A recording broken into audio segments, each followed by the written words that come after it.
So let's talk about counseling divorced people who remarry. I do two different things in marital counseling. So basically, I guess I should say I have three different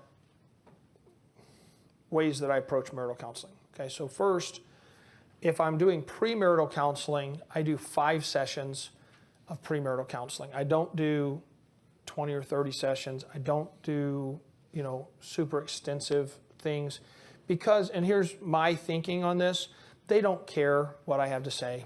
They're not listening. All they're thinking about the entire time that they're sitting in that premarital counseling is, I have to get through this so we can get married. That's it. They're not listening really. And so what my goal is to hit the 5 biggest things that I have to counsel people on. And marriage counseling itself, so I hit the roles in marriage, the authority structure of marriage basically, and defining your roles in marriage, what a husband and wife. I hit communication. I hit conflict. I hit finances. And then I do the last session the week of their marriage ceremony, and I hit intimacy.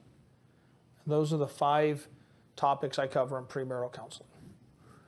And then I tell them at the end, I know that you didn't hear anything I said, but these are the topics we covered, and when you mess them up, come and we'll refresh that, okay? So that's it. The one they do hear is the last one. That's the one, they're tuned in on that one. So that's how I approach premarital counseling. And then when it comes to marital counseling, it depends on what the issue is. So, we just address whatever those issues are specifically. But then when it comes to divorce, counseling couples that have been divorced,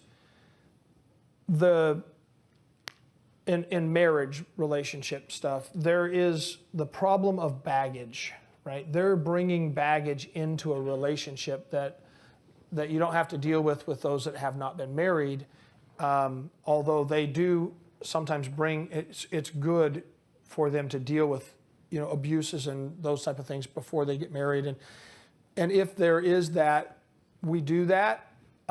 We try and deal with those things before they get married, but not in a marital couple situation, right? That would be individual counseling on those things. But when they've been divorced, they're bringing in complications. They're bringing in past biases, if you will. And the biases are going to create problems now in the future. So it's kind of like having the perspective of imposing my dad's negative characteristics on my Heavenly Father. And in that remarriage situation, it's like they are extra guarded about the things that their previous spouse did bad. And so what happens is it becomes self-fulfilling because they're highlighting that area. And then because they highlight that area, they create scenarios in which those things happen to them again, which is a negative way to deal with things. So the important thing is that we kind of get ahead of that or focus on wrapping up the past and putting it away. And I never get into whether I think they should have gotten remarried or anything like that, because if they've already done it, it's like a moot point at that situation in my mind. And we just have to deal with what's in front of us now. So here are some areas that we deal with in this regard, and then we're going to go through a specific process that I go through with them from the scriptures. Okay, so first of all, confession, and this is always where we start. Is I say let's figure out what what happened in your last marriage that messed it up that was your fault. I don't want to hear about what they did. They did what they did, but your response was your fault. And you need to own it. You need to own up to it and confess it. You can't move forward until you can deal with your past. And so you need to identify the things you did wrong and how you're going to do differently in this marriage, okay? And so that can take a little while, to be quite frank, because most people that get divorced are absolutely convinced it wasn't their fault. And so you really have to, do a lot of questioning and judging from the Word in order to get to some foundational response things, okay? But you need to do that. Then the second area is forgiveness. And no baggage goes in. You've got to eliminate the baggage that you're carrying. You've got to eliminate the bitterness. You've got to eliminate the jealousies and envies and all of those type of things that are present in that situation. And you must practice biblical forgiveness towards your spouse. Now, obviously, I believe restoration and forgiveness are related, but they're not the same thing. And we talked about that already, right? That process, but you do have to practice forgiveness towards your spouse and the things that happened and the circumstances that happened there. All right, number 3, communication. And I personally believe that is probably the number one reason people have marital problems, is they do not communicate. And I used to read things, Brother Hayes used to say the number one problem in marriage is finances. But I actually believe that people don't communicate well about their finances. I think it's like magnifies financial problems. If you communicate properly, you can resolve problems and conflicts. And if you don't communicate properly, then you're not going to. All of them compound. And so someone who is divorced, and again, I want to reiterate, I'm just talking about a normal situations. I'm not talking about the extreme stuff, but often they are very poor communicators, and they didn't have good communication in their marriage, which is why they ended up divorced. And so we have to go through their downfalls in communication and how to communicate properly and build communication process. And it is a building process. And so the way we do that is very similar to the way I do it when I have someone come in for just regular marriage counseling. Is I'll say, okay, here's what Bible communication looks like. And we go through what we've gone through already this week, the model prayer. And I teach them about building a culture in their home of praise and service. Those are the foundation pieces for good communication in a home. You need to consistently praise. And so I have them do a stroke file, and I have them sit down every day and share their stroke file with their spouse. And they build goodwill because they're hearing and saying and noticing the good things, and that builds that goodwill in the home. And it's absolutely imperative that there be goodwill between a husband and a wife if they're going to solve problems, because bad things are going to happen. The question is, are you going to immediately assume the worst, or are you going to give them the benefit of the doubt? That's what goodwill does. It gives the benefit of the doubt. And so that environment of praise builds goodwill. And then an environment, that second side of it, of service, of thy kingdom come, thy will be done. I'm helping my spouse. I'm looking for ways to do things for them and that they want and that they need. And I'm looking for those things. And so as I'm looking for those things and doing those things, we build that culture of praise and service. Now, when there's a conflict, we can talk about it in the from the position of, will you help me because we have goodwill toward one another, instead of, you have hurt me. And that's a totally different conversation.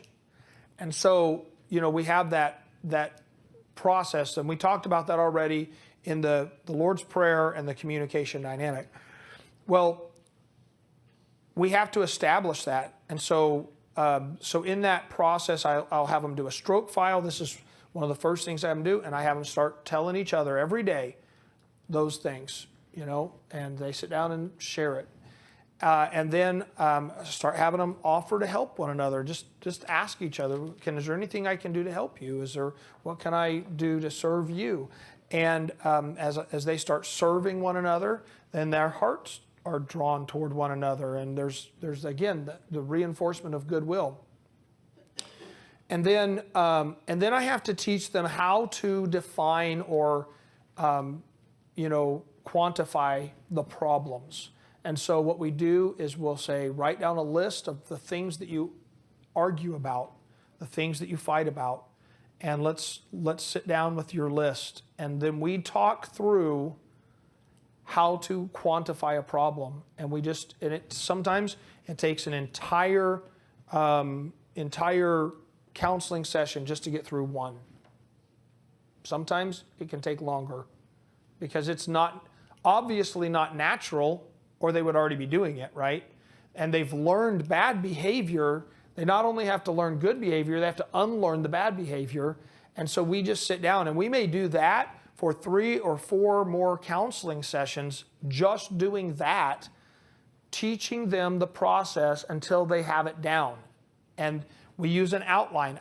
I do this with an outline, and I tell them, all right, so here's the outline, praise and serve, and then ask for help.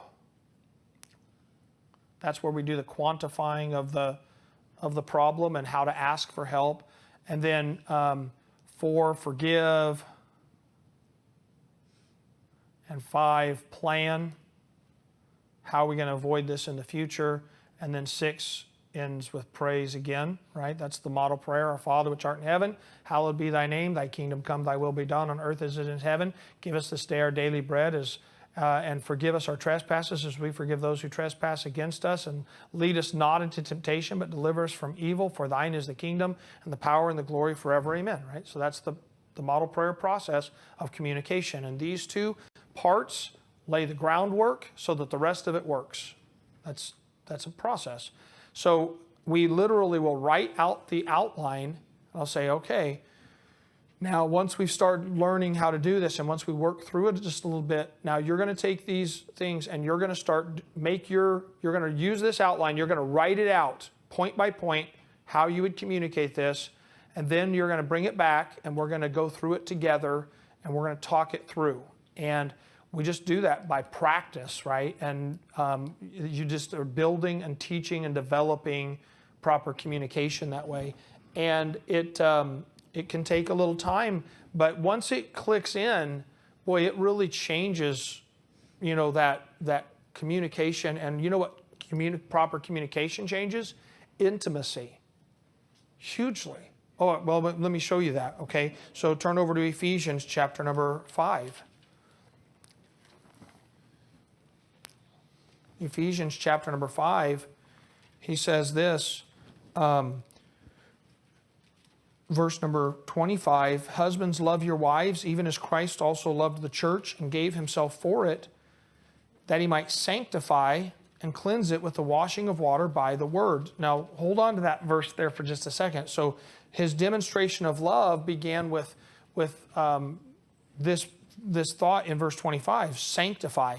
That word means to set apart for special use. Like you're setting your spouse apart from everyone else, okay? And then cleanse, that means to purify, to make pure. What happens when we communicate is that the impurities of our heart are poured out, and our heart is cleansed and we feel warm toward one another. Quite frankly, you feel a warmth and an affection toward that person that has listened to you and has communicated with you, and there's an attraction there. And then he says how to do that with the washing of water by the word. Now, you know there's two different words, Greek words translated as word in the scriptures, right? There's logos, that's the written word, and there's rhema, that's the spoken word, and this is rhema. This is the spoken word right here. And so he's not talking about cleansing with the scriptures, because that's logos.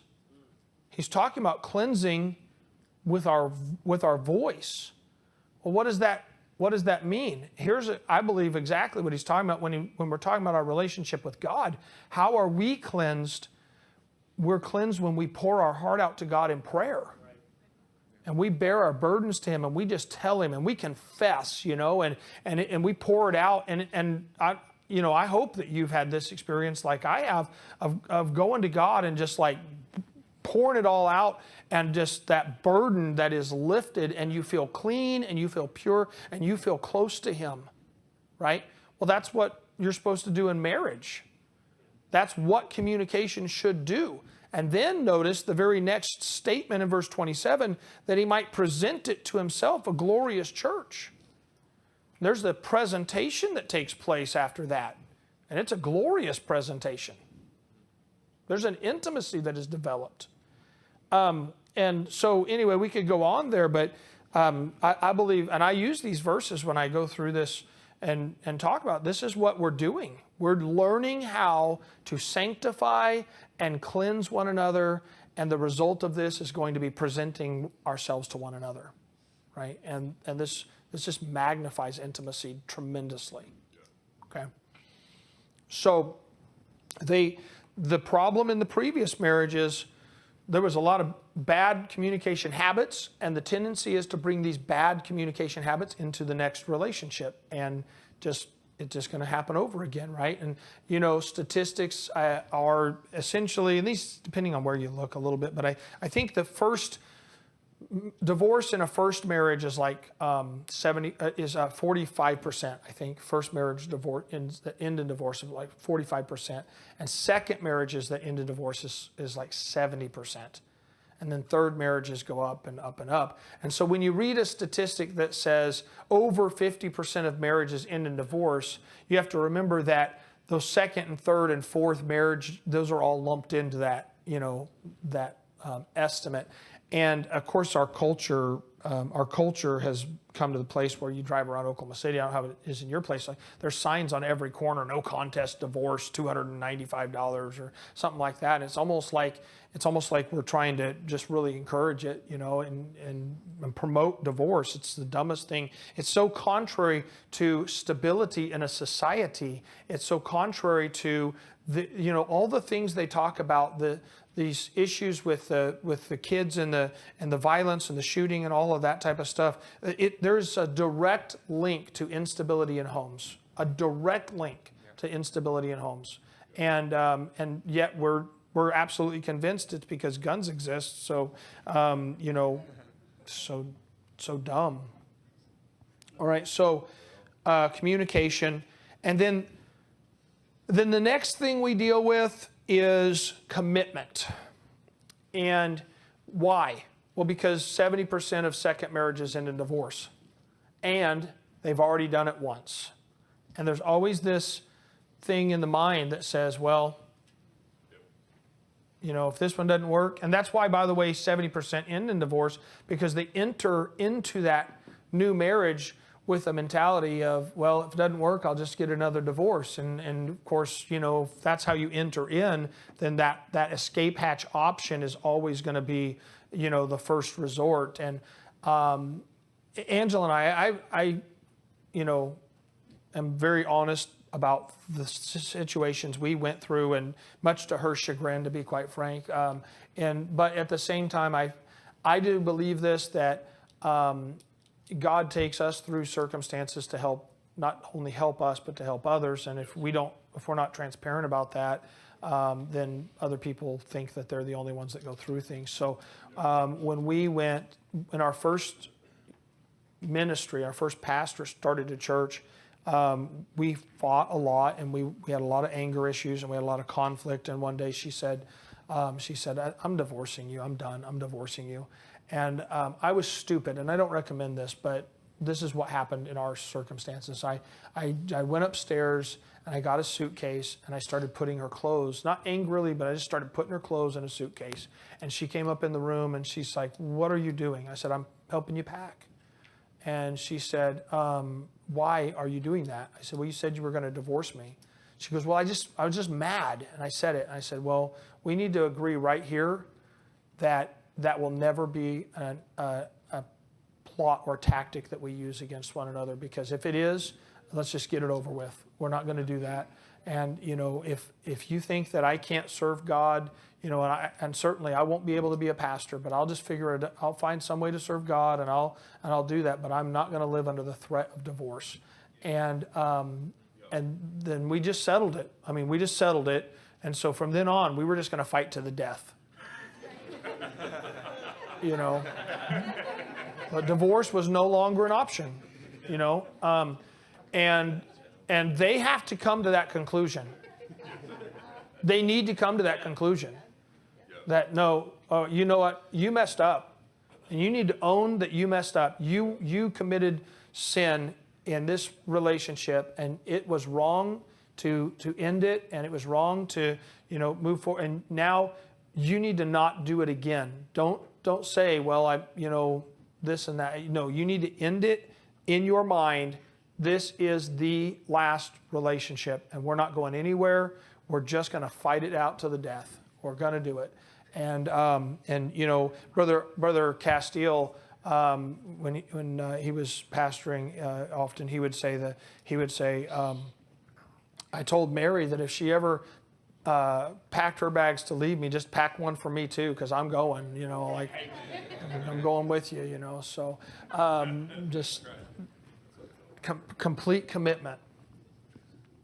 And you have to deal with that. All right, then the fifth area that we have to deal with in remarriage situation is in relationship to the blended family issues, because those become very complicated. And a blended family can include when there's children from two different marriages or multiple marriages, or if only one of them is bringing children into the marriage even, because what you have is a scenario where the children end up having multiple parents in and out of the home, and now you have these levels of authority and manipulation. And that's really the big issue in this scenario when there's a blended family. It's the potential for manipulation, specifically in regards to the children. And so it can go either from the children manipulating the situation of, my real dad, this or that, or toward their dad, our new dad, this or that, or mom. You can go either way, right? And then there's the manipulation that children are evil. I don't know if you knew that or not, but they're evil, and specifically teenage girls. Oh, never mind, girls. Sorry. So anyway, but they will be normal. I mean, I'm just saying it's normal for them to try and use those circumstances and situations that were not their fault. And now they're forced into this situation. It's normal to go, "Well, I'm going to get something out of this, and use that situation to manipulate the parents against one another and toward their benefit." And then it's also an area where there's manipulation that happens between the spouses, so that if, in particular, the new spouse, is going to have a difficulty in knowing where the line is concerning discipline, because the birth parent is going to perceive that, you're being too hard on the kids very quickly, and or you don't help me at all. And those are the kind of the two extremes there, right? Like they won't do anything. They're like they don't even care. They act like they're not even their children. There's that side of it. And then the other side is they're so abusive. They're so mean to them and like these two extremes. So, but some of that is a manipulation tactic as well. And so we have to go back again. This scenario this is a book I use. I use this book in those type of situations where I think there's someone either being manipulated or doing manipulation. This is the book that I use, and it just has been pretty effective in helping people to see clearly that even though it's just a little booklet, it has been helpful in that regard. So that is certainly some. So how do you deal with the discipline area? Because that's often one of the biggest conflicts. And so what you have to do is you have to sit down with both spouses, the husband and wife there, and you have to write out a plan. And they need to know where the lines are. And that's often what creates the problem is they're neither one really certain where the line is. So they can write it out and know where the line is, and then they can approach it in a more confident manner, right? They can approach it in a confident manner. It's like it removes the ambiguity, it removes the potential for Satan to create confusion in there. So writing out a discipline plan is very important. Now and I don't have this to hand out, but in the last year, I handed this out, and I think it's downloadable on the seminary website potentially. But how do I approach discipline? I would tell them to approach it the same way I would teach anyone to approach it. And that is, I believe that Proverbs tells us, train up a child in the way he should go when he's old and not depart from it. I personally don't believe that has to do with whether or not they're going to go to church or not, per se. You know what I'm saying? Like that being, because I think it, logically, you have to be able to falsify something for it to be provable, right? To be proven true. So if it were the opposite way, like if you could say, that verse teaches that if you take your children to church, they'll always go to church. Then you'd have to say then it also would be applicable to a parent who never takes their children to church, that they will never go to church, right? I mean, it doesn't work that way, but we want it to work the other way. And so if it can't be falsifiable, then it can't be verifiable. That's just a scientific, logical process, right? But I think that what it does have to do with is the character that you instill in them as to how to learn and make decisions, okay? And so that's where discipline matters and the process of discipline. And it doesn't say discipline up a child, it says train up a child. And so the training process has 5 primary parts. There's instruction, there is demonstration, there is participation, there's observation, and then there's correction. And that's based on the book of Mark. That's where I take that process from, the way Jesus trained the disciples. Okay, and I could go through that with you, but I'm not going to right now. He taught, and then he demonstrated by miracles and so forth, and then he included them. They participated in the process, hand out this food, gather up these baskets, go, and then he gave them assignments, and he said, go out and preach. And during those assignments, he observed them and he saw them when they were out toiling and rowing. He saw them, and then he gathered them back together and he corrected them, and then he started the process over. Interestingly, in the book of Mark, that takes 6 full rotations, and then the 7th rotation ends with his withdrawal for observation when he ascends into heaven, but he's going to come back and correct us. That'd be the full 7th rotation of that. It's a really beautiful thing. But because of that, I say, okay, and I think back to employer in jobs, right? When I felt like confident in a job, those things were always present. First, you're going to sit down, we're going to go through your processes and jobs. We're going to teach you about it. And then you're going to go and you're going to see a demonstration. You're going to watch Bob do this today and tomorrow. And then you're going to help Bob. And then Bob's going to observe you. And he's going to correct anything that's wrong before you're now. And then now you're officially trained, right? Well, that same process ought to take place with children. But people don't know that. And I mean, people who grew up in church don't know that. And so they practice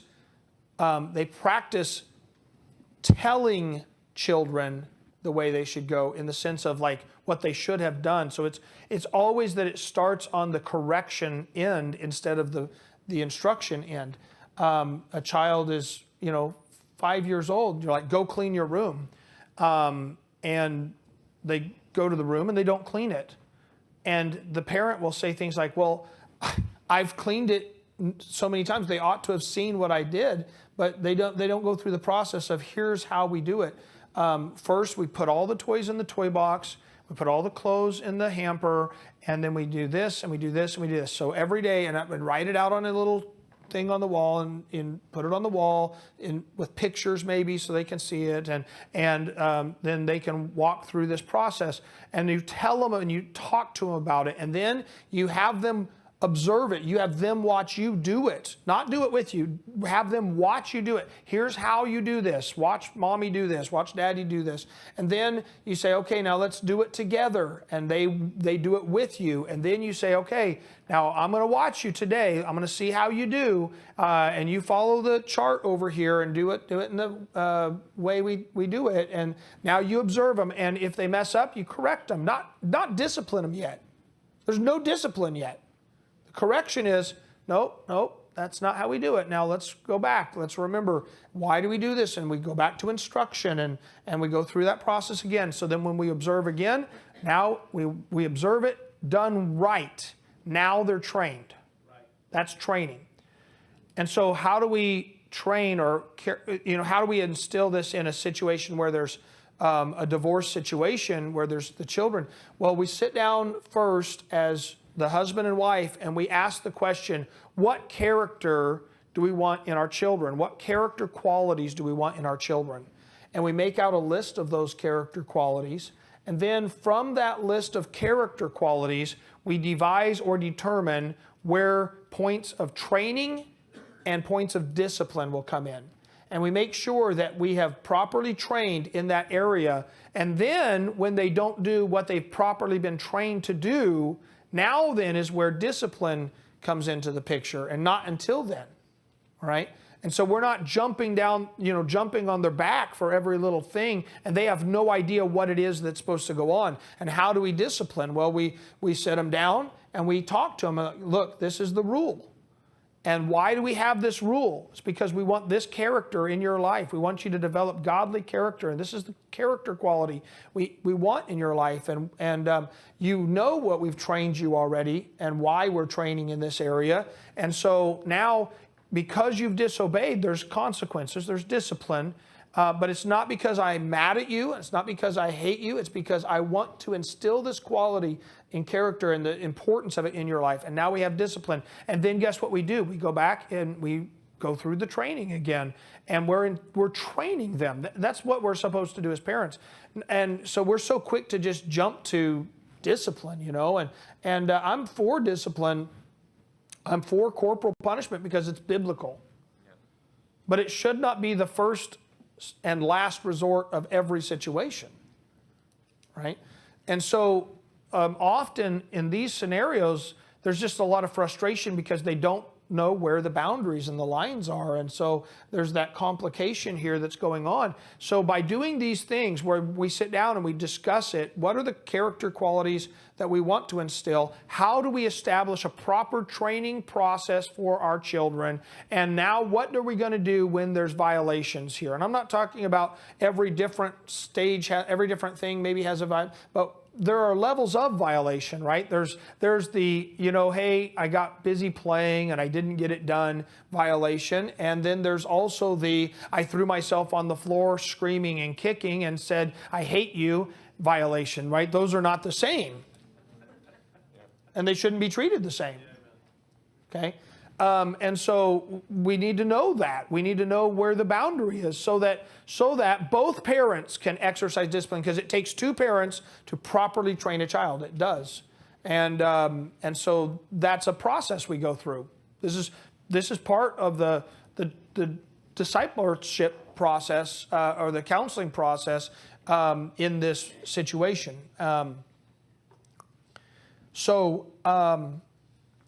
Now, what about when a child is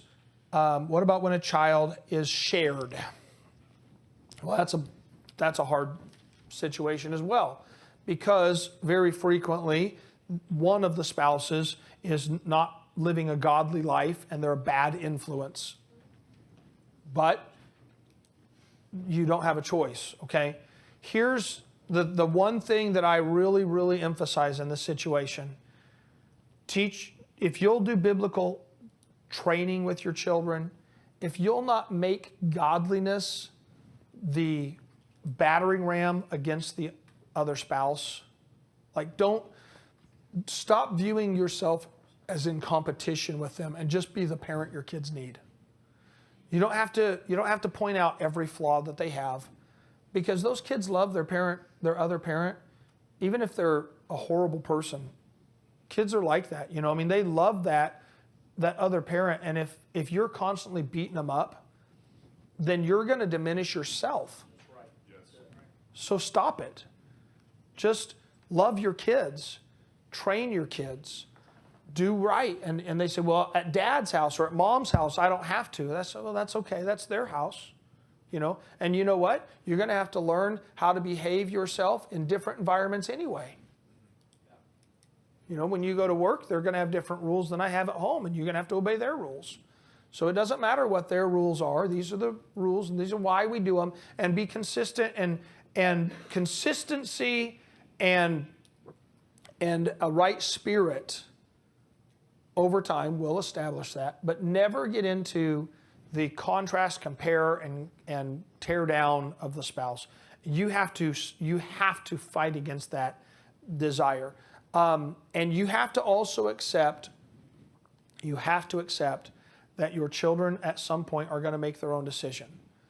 And that's true whether you face a divorce situation or not.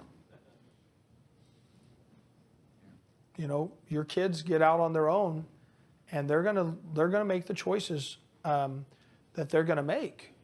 And that's not, I don't want to say that as parents we never have a consequential influence on that. But I will say this, it's not your fault when they make their own choices. It's their fault. Their sin is their sin. Okay?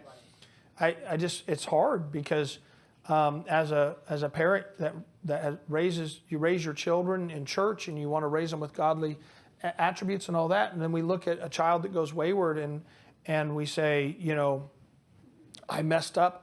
I messed it all up. But again, is it falsifiable?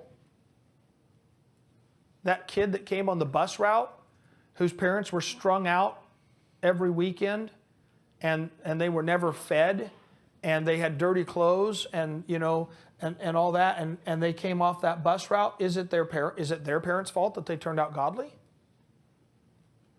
You understand what I'm saying? You can't have it both ways. It can't only be Christian parents' fault when their kids go bad. It's choice. We make choices. Your kids they're going to make choices.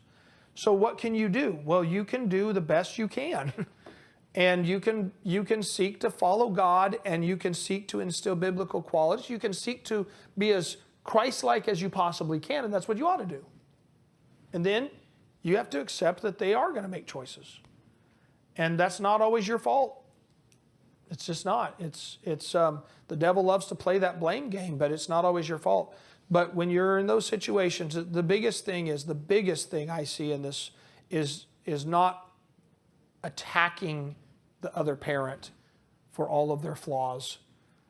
You should never talk bad about them in front of your children. They should not know all the details of why you broke up. They should not. You should talk positively about their parent. You know what? they're not dumb. They're going to see the difference. But you know what they see when you start criticizing the other? They're going to see that you have a bad spirit. And they're going to defend that other parent. They are. That's natural. So don't do that. You tell them the positive things. That's it. They'll see the negative. They will. If you're not there trying to point it all out, they'll see it. All right? And then they'll make their decisions. And then the last thing is, in blended family issues, often there's a lot of anger issues on the part of the children that have to be dealt with. And so we do counseling with the kids, generally in emotional pain and or anger or both. Okay, those are the two big areas where we'll deal with the kids. All right, before our break, are there any questions about what we've talked about here then this afternoon, this morning? I was counseling a woman, and her parents were divorced when she was a teenager, and her dad, he was doing some very wicked things. Mm-hmm. And she was a late teenager, but she became her mother's emotional support. Yeah.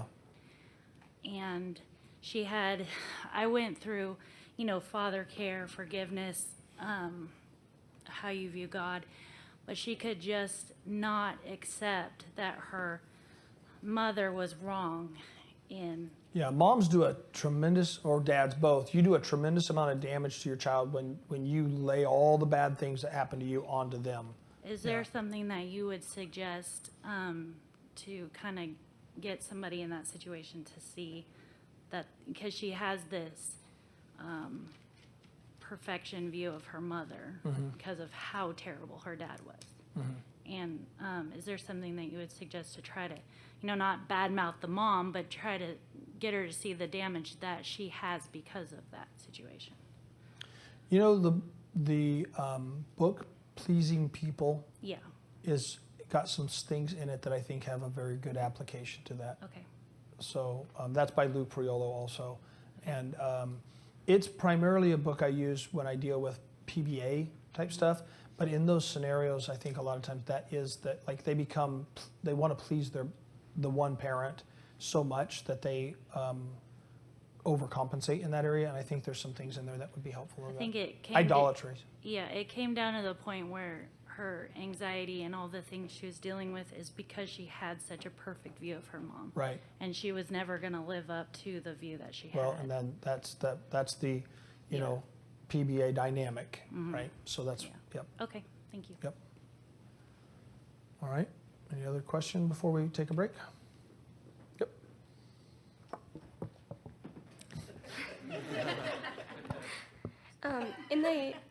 When you're talking about the separation and divorce, what would you counsel in the case of just a runaway spouse?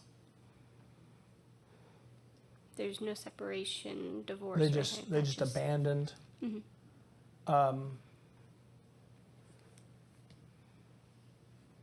I would counsel that person as I would have counseled the divorced person we mentioned in the first session. That would be probably more the area I would lean toward.